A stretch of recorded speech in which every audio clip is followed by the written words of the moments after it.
अस्सलाम वालेकुम, आप देख रहे हैं एशियन न्यूज़ HD और मेरा नाम है तैयबा। खबर शामिल कर रहे हैं मुल्तान से। District reporter Asian news Sahabzada Mohammad Ilyas की रिपोर्ट के मुताबिक वापडा टाउन मुल्तान के रिहायशी हाजी मोहम्मद शरीफ और अहमद यूनुस मुतासरा फैमिली ने नुमाइंदा एशियन न्यूज़ साहबजादा मोहम्मद इलियास को इंटरव्यू देते हुए बताया कि अमजद हुसैन शाह नामी शख्स जिसने मुल्तान खानेवाल रोड पर rent a car city gladiator car valley के नाम से शोरूम बनाया हुआ है, मुतासरा शख्स हाजी मोहम्मद शरीफ से 2 गाड़ियाँ, एक होंडा सिटी और एक वैगन आर, 2 गाड़ियाँ रेंट पर चलाने के लिए लीं और 1 साल गुजरने के बावजूद ना तो रेंट की रकम अदा की और ना ही गाड़ियाँ वापस की।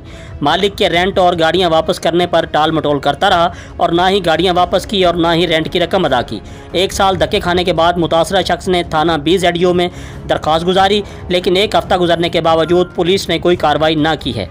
मुतासरा शख्स ने RPO मुल्तान, CCPO मुल्तान से फौरी नोटिस लेकर मुलजिम अमजद अली शाह के खिलाफ फौरी कार्रवाई करके गाड़ियां और रेंट की रकम रिकवर करने की दरख्वास्त की है।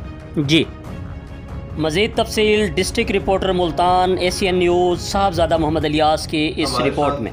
वापडा टाउन मुल्तान से मौजूद हैं हाजी मोहम्मद शरीफ साहब और अहमद यूनुस साहब। वो एक मुतासरा फैमिली से ताल्लुक़ रखते हैं।